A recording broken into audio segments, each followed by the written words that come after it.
नमस्कार, मैं हूं हरिशंकर व्यास। सेंट्रल हॉल में आपका स्वागत है। आप भी ये मानेंगे कि भारत में शैक्षणिक संस्थानों का भारी फैलाव हुआ है। भारी फीस लेकर दाखिले होते हैं। घर परिवार में पहली चिंता यह होती है कि अच्छे स्कूल, अच्छे कॉलेज और विश्वविद्यालय में दाखिला बने, मगर ये दाखिला अपने आप में पर्याप्त नहीं है। यही अपनी शिक्षा व्यवस्था की शर्मनाक हकीकत है। सरकार के NSSO ने हाल में एक रिपोर्ट दी। इस अनुसार भारत में मुख्य शिक्षा ढांचे के समानांतर एक और ढांचा चल रहा है।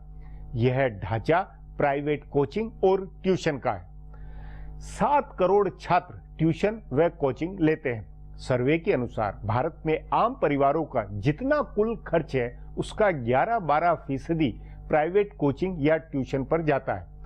भला लोग ऐसा क्यों करते हैं? इस सवाल पर 90% लोगों का जवाब था कि बेहतर बुनियादी शिक्षा के खातिर। मतलब स्कूल में ऐसी शिक्षा नहीं मिलती जिससे माता पिता और बच्चा भरोसा कर सके। देहात में भी सबसे गरीब आबादी के 17% बच्चे प्राइवेट ट्यूशन ले रहे हैं। प्राइवेट स्कूलों में फीस ज्यादा देनी पड़ती है, तब भी अच्छे नतीजों के लिए प्राइवेट ट्यूशन करनी पड़ती है। सोचा जा सकता है कि अपनी शिक्षा व्यवस्था में बुनियादी शिक्षा पाने के लिए कितना भारी खर्च और जतन करना पड़ रहा है। देश के कुल छात्रों में 26% यदि प्राइवेट ट्यूशन और कोचिंग ले रहे हैं तो इससे परिवारों पर भार पड़ने का अनुमान लगा सकते हैं। पता नहीं दुनिया के किस दूसरे देश में ऐसा होता है। अच्छी प्राइवेट स्कूल अपने आप में अच्छी पढ़ाई की गारंटी होनी चाहिए, मगर भारत में नहीं है। तो इसके कई कारण हैं। आज इस पर चर्चा है, मगर उससे पहले गपशप और खास सुर्खियां। शुरुआत सियासी गपशप से करते हैं।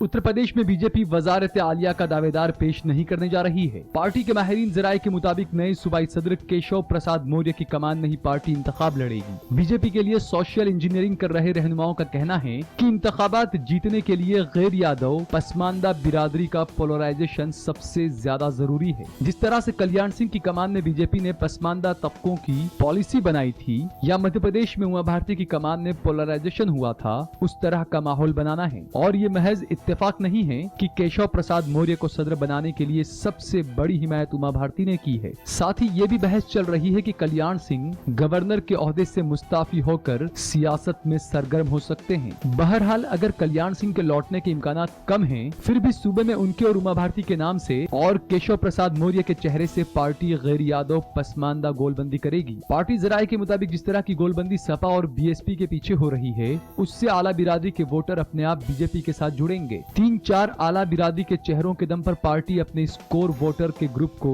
एतमाद में लेगी। राजनाथ सिंह के जरिए ठाकुर, कलराज मिश्र और महेश शर्मा के जरिए ब्राह्मण और मनोज सिन्हा के जरिए भूमिहार वोटरों को पार्टी के साथ जोड़ने का मंसूबा है। और ओम माथुर के तौर पर कायस्थ इंचार्ज काम कर ही रहा है। इसके बाद भी जरूरी हुआ तो कौमी तंजीम और मरकजी काबीना में रद्दबदल में कुछ नए चेहरे लिए जाएंगे।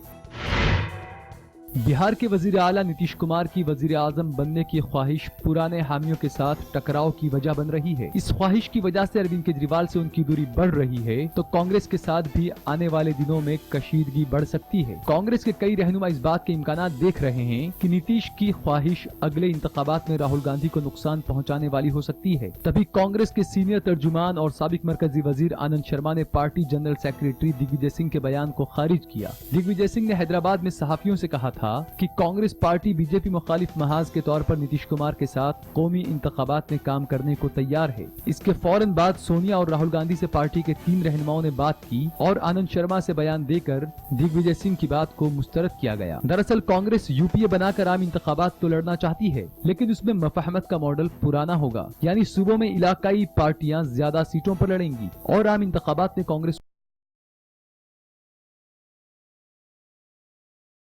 कि नीतीश कुमार को उनकी पार्टी वजारत उज़्मा का दावेदार बनाकर इंतखाब लड़ने के लिए उतरती है, तो कांग्रेस के साथ कैसे मफाहमत हो सकती है। इसलिए अभी से पार्टी दूरी बनाने के इशारे देगी। हालांकि बिहार में दोनों जमातें साथ बनी रहेंगी।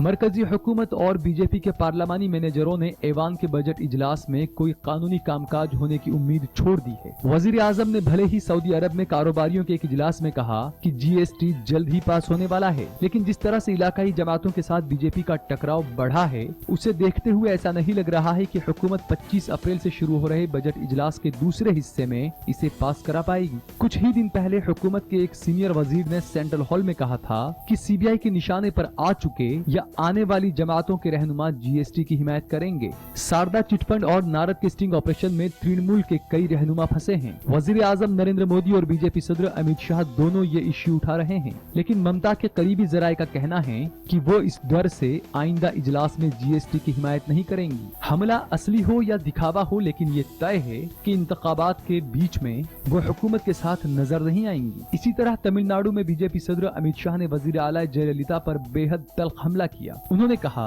कि मुल्क की सबसे बदउनवान हुकूमत जयललिता की है। जयललिता पर बीजेपी का हमला मजीद तेज होगा। वहाँ इंतखाबी अमल और ऐवान का इजलास साथ साथ चलेंगे। ऐसे में अन्ना डीएमके के अराकीन ने पार्लियामेंट की हिमायत की उम्मीद नहीं की जा सकती है। कांग्रेस के साथ अलग टकराव बढ़ा हुआ है, इसलिए 13 मई तक हुकूमत सिर्फ बजट से जुड़े हुए काम पूरे कर पाएगी। कोई दूसरा कानूनी काम शायद ही हो। अब आज की सुर्खियां ये लीक से कुछ हटकर है और इनसे देश की दशा दिशा को बूझ सकेंगे।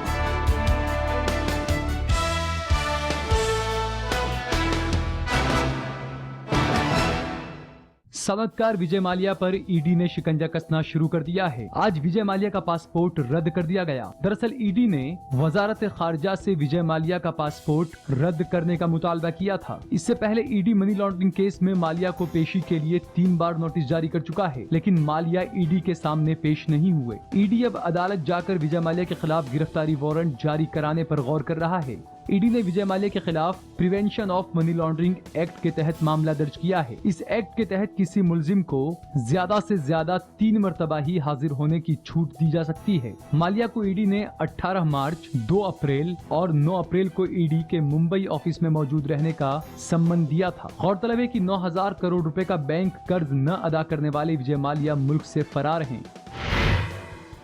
2017 में होने वाले उत्तर प्रदेश असेंबली इंतखाबात में जीत हासिल करने के लिए बीजेपी अपनी तशहीरी मुहिम में कोई कसर छोड़ना नहीं चाह रही है।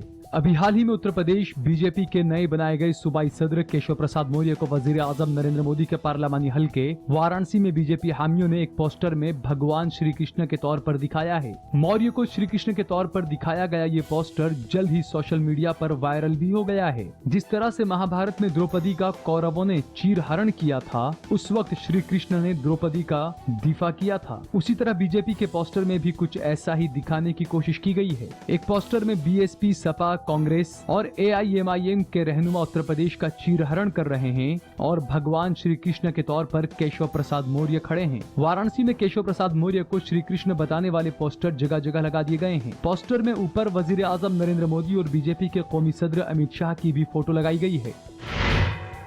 बिहार से जनता दल यूनाइटेड के ऐवान बाला के रुकन अनिल कुमार साहनी के खिलाफ ऐवान बाला के चेयरमैन हामिद अंसारी ने सीबीआई को मुकदमे की मंजूरी दे दी। ये पहली बार है जब किसी ऐवान बाला के रुकन के खिलाफ सीबीआई को मुकदमे की मंजूरी दी गई है। दरअसल अनिल साहनी के खिलाफ बिना हवाई दौरा किए 24 लाख रुपए लेने का इल्जाम है। गौरतलब है कि अराकीन पार्लियामेंट को एक साल में मुल्क भर में 35 हवाई सफर करने के लिए टिकट दिए जाते हैं। टिकट के बदले में मिलने वाला पैसा अराकीन पार्लियामेंट के अकाउंट में जाता है, लेकिन साहनी पर इल्जाम है कि उन्होंने बिना कोई हवाई दौरा किए हुकूमत से 24 लाख रुपए की पेमेंट ले ली है। इस मामले में 2 ट्रैवल एजेंट भी मुलजमीन हैं, जिन पर अनिल साहनी को फर्जी बोर्डिंग पास और एयर टिकट मुहैया कराने का इल्जाम है। जेडीयू रुकन पार्लियामेंट अनिल कुमार साहनी ने खुद को बेकसूर बताते हुए कहा कि अगर उनके अकाउंट में एक भी पैसा आया होगा तो वो सियासत से रिटायरमेंट ले लेंगे। पठानकोट हमले के मास्टरमाइंड मसूद अजहर पर पाबंदी लगवाने के लिए हिंदुस्तान मुसलसल कोशिश में है। हिंदुस्तान ने तलखी दिखाते हुए कहा कि यूएन के किसी भी मेंबर को कभी भी नहीं बताया गया कि क्यों और किस वजह से दहशतगर्द मसूद अजहर पर पाबंदी नहीं लगाई गई। दरअसल मसूद को यूएन कमेटी के जरिए पाबंदी लगाने से बचाने के लिए चीन ने वीटो पावर का इस्तेमाल किया था। इस पर हिंदुस्तान ने सख्त एतराज दर्ज कराया है। यूएन में हिंदुस्तान के एम्बेसडर सैयद अकबरुद्दीन ने कहा कि वर्ल्ड बॉडी के जनरल मेंबर्स को दहशतगर्द पर पाबंदी आयद न करने की कोई वजह नहीं बताई गई। अकबरुद्दीन ने कहा कि तालिबान, अल-कायदा और ISIS पर पाबंदी लगाने वाली कमेटी को एक बार फिर से इस पर गौर करने की जरूरत है। फिलहाल अब एक ब्रेक है, फिर खुलासा होगा।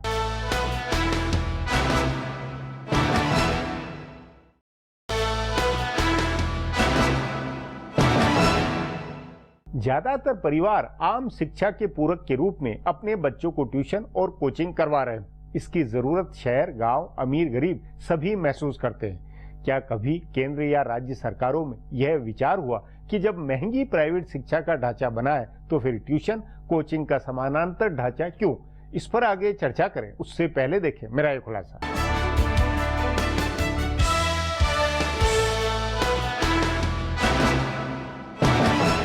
ज्यादा वक्त नहीं हुआ जब हिंदुस्तान में तालीम सरकारी इदारों तक महदूद थी। सरकारी स्कूल, कॉलेजों और तकनीकी तालीमी इदारों का लेवल काफी ऊंचा हुआ करता था और प्राइवेट इदारे गिने चुने थे। उन प्राइवेट इदारों की तालीम का लेवल भी इतना बेहतर था कि प्राइवेट कोचिंग और ट्यूशन की जरूरत महसूस नहीं की जाती थी। लेकिन गुज़िश्ता 2-2.5 दहाई में तस्वीर पूरी तरह से बदल चुकी है। सरकारी स्कूल, कॉलेज और तकनीकी इदारों का लेवल बुरी तरह से बिगड़ा है और इसके साथ ही प्राइवेट कोचिंग और ट्यूशन का बाजार गर्म हुआ है। 2 हलकों में ये तब्दीली बड़े पैमाने पर नजर आने लगी है। एक हल्का तालीम का है और दूसरा सेहत का। मुल्क भर में सबके लिए यकसा इकदामात का शुरू में बनाया गया ढांचा 90 की दहाई में डगमगा गया और उसके बराबरी में प्राइवेट मेडिकल सहूलियात का एक बड़ा ढांचा खड़ा हो गया। प्राइवेट ढांचा खड़ा होने में कुछ बुराई नहीं है, लेकिन अगर इसे खड़ा करने में सस्ता और सरकारी ढांचा टूटता है तो वो बहुत खराब है। यही हाल तालीम के हल्के का है। तालीम का नज्मो नस्क बिगड़ा तो उसके बराबरी में एक प्राइवेट निजाम खड़ा हो गया। प्राइवेट स्कूल, कॉलेज और तकनीकी इदारे खुल गए,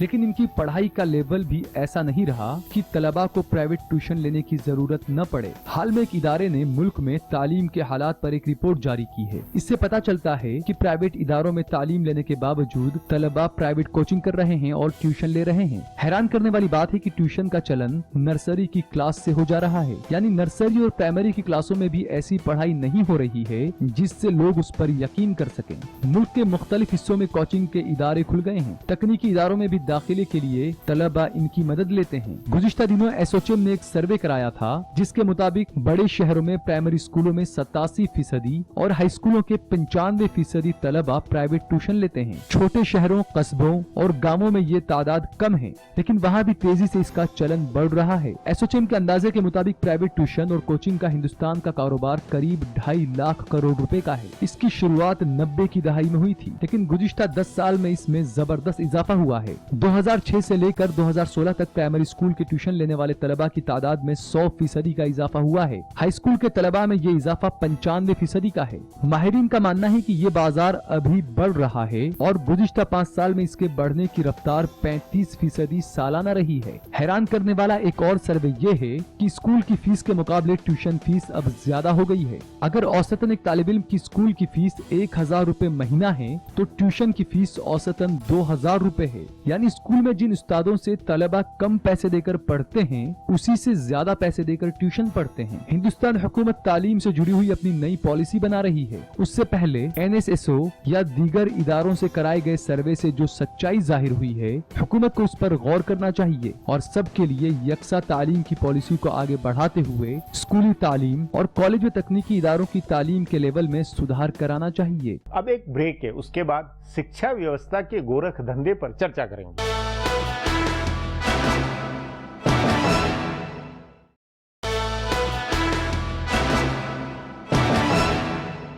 जैसे जैसे आमदनी का स्तर बढ़ता है, प्राइवेट कोचिंग लेने वाले छात्रों की संख्या बढ़ती जाती है। यह सरकारी स्कूलों पर प्रतिकूल टिप्पणी है कि निजी ट्यूशन लेने वालों में उनके छात्रों की संख्या ज्यादा है। जिस देश में यह हाल है, वहाँ की बुनियाद कैसी पड़ रही है, इसे समझना बेहद जरूरी है। इस पर चर्चा के लिए आज मेरे साथ शिक्षाविद JS राजपूत है। राजपूत जी, NSSO की एक रिपोर्ट आई थी जिसमें सरकारी स्कूल और उसके अलावा प्राइवेट स्कूल, इनके साथ में ट्यूशन और कोचिंग का समानांतर जो बना हुआ ढांचा अपने यहाँ, वो बहुत बड़ा है और देश की आबादी और छात्रों में मतलब 10-12 करोड़ छात्र ट्यूशन और कोचिंग लेते बताते। ये अपने आप में हैरानी वाली बात नहीं है? नहीं, क्योंकि हम लोग शिक्षा के क्षेत्र में हैं तो हम इससे परिचित हैं और हमने देखा है कि लगातार ये कैसे बढ़ा है और बढ़ते बढ़ते अब यहाँ पहुँच गया है। पहले ये होता था कि जो बोर्ड परीक्षा है उसके लिए बच्चों को तैयारी करानी है 10वें के लिए, 12वें के लिए, 11वें के लिए, या अधिक से अधिक अगर उसे इंजीनियरिंग में बैठना है, मेडिकल में बैठना है तो साल 6 महीने की बात आती है। नहीं, लेकिन ये अब बदल गया है। नहीं, ये उस समय की बात थी जब सरकारी स्कूल थी। अब प्राइवेट स्कूल है, महंगी फीस है, अच्छी ट्यूशन, मतलब दोपहर में 3-4 बजे तक पढ़ाई होती है, उसके बावजूद फिर शाम को कोचिंग ट्यूशन। अब ऐसा हुआ है कि वो वर्ग भी बढ़ा है जो कोचिंग और ट्यूशन में पैसे दे सकता है। ये भी एक बात हमें देखनी चाहिए। प्रतिस्पर्धा भी बढ़ी है, संख्याएं बढ़ी हैं। हमारे यहाँ मेडिकल कॉलेजेस, इंजीनियरिंग कॉलेज, अच्छे इंजीनियरिंग इंस्टीट्यूशंस में स्थान उस अनुपात में बढ़े नहीं है। तो इसलिए क्या हुआ है, 2 प्रकार की चिंताएं हो गई। एक तो चिंता ये है कि जब ये बच्चा पूरी शिक्षा प्राप्त कर लेगा तब कहाँ जाएगा, किस प्रतिस्पर्धा में रहेगा। दूसरी चिंता है कि माता पिता चाहते हैं कि इंजीनियर ही बने, डॉक्टर ही बने, तो वो कैसे भी बने, बच्चे की रुचि नहीं होती तब भी जबरदस्ती उसको दिया जाता है। अब तो स्थिति यहाँ तक है कि लोग अपना 2 साल के लिए पूरा परिवार स्थानांतरित कर देते हैं वहाँ कोचिंग ट्यूशन चलते हैं जहाँ पर कोचिंग करते हैं। नहीं, तो ये अपनी शिक्षा व्यवस्था की कमी होने के कारण है या ये कि माता पिता के पास पैसा बहुत फालतू है, मेहनत बहुत अपना बनाना चाहते हैं, उस कारण? देखिए, दोनों पक्ष लीजिए। ये बात भी सही है कि जब हम लोग विद्यार्थी थे, 20 वर्ष की उम्र में थे, 50, 55, 60 में, उस समय उन अध्यापकों की संख्या बहुत ज्यादा थी जो अध्यापन कार्य को बहुत ही पवित्र, जो पढ़ाते थे गंभीरता से पढ़ाते थे। उस समय ये विश्वविद्यालय में अपेक्षा करना कि विश्वविद्यालय का कोई अध्यापक किसी कोचिंग इंस्टीट्यूशन में भी पढ़ाएगा या ट्यूशन करेगा, कोई सोच नहीं सकता था। अब ये सामाजिक परिवर्तन हुआ है, हर एक को अधिक आमदनी चाहिए, एक तो उसका परिणाम ये हुआ है। दूसरा, जब हम उस कक्षा में ठीक से मनोयोग से नहीं पढ़ाएंगे तो निश्चित रूप से बच्चे दूसरी जगह जाएंगे और वो चीज शुरू हुई है शिक्षा के क्षेत्र में। जहां तक है, अन्य देशों में ही मैंने देखा है और जाना है, पढ़ा भी है। एक चीज हम सब मानते हैं कि रेमेडियल टीचिंग की आवश्यकता होती है। कक्षा में 50 विद्यार्थी हैं, मैंने एक कक्षा ली, पढ़ाया, हर विद्यार्थी एक उस तक नहीं आ सकता, कुछ को बाद में, और ये एसेस करना अध्यापक का काम है कि किसको और रेमेडियल टीचिंग चाहिए और इसकी व्यवस्था स्कूल को करनी चाहिए। स्कूल नहीं करते। अब एक बहुत बड़ा कारण ये है कि सरकारी स्कूलों में अध्यापक है ही नहीं। अगर कक्षा 8 तक विद्यार्थी की नींव ठीक नहीं पड़ी है तो कमजोर हो जाता है। नहीं, लेकिन उसके ज्यादा ये नहीं लगता है कि ये सरकारी स्कूलों में पढ़ने वाले छात्रों की बजाय ये ज्यादा प्राइवेट कॉलेज में, प्राइवेट स्कूल में पढ़ने वालों की ज्यादा बड़ी प्रॉब्लम है। उसके लिए मैंने दूसरा कारण बताया। उसका कारण ये है कि उन्हें लगता है कि मैं खर्च कर सकता हूँ, मुझे खर्च करना चाहिए, और वो करते हैं। नहीं, तो एक बात बताइए, मुझे फिर समझाइए जरा कि हमारे यहाँ IIT के लिए भी कोचिंग होती है, मेडिकल के लिए भी होती है। कभी आपने MIT के लिए वहाँ हार्वर्ड में या येल में कभी सुना है कि कोचिंग और वो होती है? कभी नहीं सुना है। तो ये अपने यहाँ के देश की ये क्या शिक्षा व्यवस्था, ये कैसी बन रही है? नहीं, हमारी व्यवस्था मतलब ब्रिटेन में भी, ऑक्सफोर्ड, कैम्ब्रिज के लिए भी कोई कोचिंग ट्यूशन की मैंने तो बात नहीं सुनी। कहीं नहीं होती। हमारे यहाँ क्या, हमारे यहाँ जैसे ट्यूशन धीरे धीरे बढ़ता गया, हमने उसको रोकने का प्रबंध नहीं किया। हमने ये कोशिश नहीं की कि हम स्कूलों में ही ऐसा व्यवस्था करें कि बच्चे को जहां असुविधा हो, कोई बात हो, वहीं आ जाए। मतलब उस नाते नीतिगत तौर पर प्रतिबंध लगाने की जरूरत आती है, एक समझ में आती है कोचिंग और ट्यूशन पर। प्रतिबंध से अधिक था उसके बारे में एक अवेयरनेस पैदा करना माता पिता के अंदर कि देखिए, ट्यूशन में अगर बच्चा 4 बजे स्कूल से आता है और जल्दी जल्दी उसके बाद 7-8 बजे तक ट्यूशन पढ़ता है तो ये उसके साथ अन्याय नहीं। पर ये तो भेड़ चाल की अपने यहाँ की मनोदशा है, उसके कारण। हाँ, लेकिन फिर भी बहुत से पेरेंट्स ऐसे हैं जिनको समझाया जा सकता है। उनको बहुत से स्कूलों ने कार्य किया है, मैं जानता हूँ, जिन्होंने माता पिता को कहा कि देखिए, आपके बच्चे की रुचि इंजीनियरिंग में जाने की नहीं है, आप इसको भाषा में बहुत रुचि है, आप इसको इधर जाने दीजिए। तो अब तब क्या होता है, तब फिर माता पिता को लगता है कि हाँ, बच्चा इस भाषा में जा रहा है, इसको अनावश्यक रूप से कोचिंग इंस्टीट्यूशन में या 2 साल कहीं ले जा करके रखने की आवश्यकता नहीं है। तो ये हमारे यहाँ जैसे जैसे शिक्षित वर्ग बढ़ेगा, इसको आगे आना चाहिए, लेकिन ये बिना स्कूलों के आगे आए नहीं होगा। नहीं, लेकिन इसमें शिक्षा संस्थान के साथ में सरकार का, राज्य सरकार, केंद्र सरकार को अब ये कोचिंग और इसको बंद करने, प्रतिबंध लगाने की बात नहीं हो सकती। प्रतिबंध लगाने की बात तो कोई, क्योंकि देखिए बुनियादी तौर पर ये कि पूरा ढांचा एक तीसरा समानांतर शिक्षा ढांचा जिसमें पैसा जा रहा है, माता पिता की एनर्जी जा रही है, और एक तरह से मतलब अनावश्यक और बच्चों पर प्रेशर भी उसके कारण बहुत मनोविज्ञान बहुत से कई नुकसान है। नहीं, बहुत व्यवस्थाएं की गई हैं, जैसे अनेक संस्थाओं ने कहा है कि उनके अध्यापक ट्यूशन नहीं कर सकते, लेकिन वे करते हैं, उन्हें हम रोक नहीं पाते, है ना। कोचिंग इंस्टीट्यूशन चलते हैं, उन्हें हम रोक नहीं पाते। अब तो इस तरह की व्यवस्था की बात भी कही जा रही है कि हमें इन पे कहना चाहिए कि इन पर टैक्स लगना चाहिए। हाँ। वो टैक्स जो है शिक्षा के क्षेत्र में नहीं, वो तो टैक्स पर फिर वो अभिभावक के ऊपर क्या जाएगा, वो तो पैसा दे देंगे किसी भी। लेकिन सबसे बड़ी बात है कि जब तक स्कूलों में शिक्षा की गुणवत्ता नहीं बढ़ेगी, नंबर 1, नंबर 2, जब तक माता पिता को ये होगा कि बच्चे की रुचि क्या है ये हम बताना शुरू कर, इस तरह की थोड़ी बातचीत मंत्रालय कर रहे हैं कि बच्चे का एक डायग्नोस्टिक टेस्ट हो, उसकी इंटरेस्ट देखे जाए, ऑब्जर्व किया जाए। जैसे मैंने रूस में देखा था कि हमें वो ले गए एक म्यूजिक स्कूल में, तो मैंने कहा म्यूजिक स्कूल का क्या तात्पर्य है? उन्होंने कहा कक्षा 5 तक हम बच्चे की रुचि देखते हैं कि अगर इसकी म्यूजिक में रुचि है, या इसकी खेलकूद में है, या इसकी विज्ञान में है, और उसमें से टैलेंटेड बच्चों को हम भेज देते हैं म्यूजिक स्कूल में। वहाँ वो सारा पाठ्यक्रम वही पढ़ता है जो अन्य बच्चे पढ़ते हैं, लेकिन म्यूजिक के लिए विशेष व्यवस्था होती है। वो कोचिंग का एक बड़ा स्वीकार स्वरूप है, additional input in one subject, और उसको जब चलाते हैं तो कहते हैं टैलेंट नर्चर होता, हमारे यहाँ टैलेंट समाप्त होता, हमारे बच्चे सुसाइड करते हैं। तो ये दोनों में अंतर है कि हम कैसे अपने देश की बौद्धिक संपदा बढ़ाते हैं और हम कैसे घटाते हैं। उस नाते आपको लगता है कि केंद्र की मोदी सरकार या जो मौजूदा सरकार है वो इन विषयों के ऊपर कुछ सोचती हुई लगती है? नहीं, कुछ तो इस पर चिंतन हो रहा है, जैसे स्कूलों में डायग्नोस्टिक टेस्ट की व्यवस्था की बात की जा रही है, जो एक बहुत सही कदम है, बहुत पहले हमें कोचिंग और इसको लेकर ट्यूशन की बीमारी को लेकर नहीं, इस पर भी बात हो रही है और चर्चा होती है, बड़े सुझाव आ रहे हैं, निश्चित रूप से इसमें कुछ निर्णय लिए जाएंगे और मैं समझता हूँ सही दिशा में लिए जाएंगे। जी राजपूत जी, बातचीत को यहीं समाप्त करेंगे। प्रोग्राम में आने के लिए बहुत बहुत धन्यवाद। हमारा प्रोग्राम अब यहीं खत्म होता है। आग्रह है प्रोग्राम पर अपनी राय hsvyas@nayaindia.com पर ईमेल करके बताएं, या hsvyas@Twitter और Facebook/ नया इंडिया न्यूज़पेपर पर जाहिर करें। अब सोमवार को फिर मिलेंगे इसी चैनल पर इसी समय।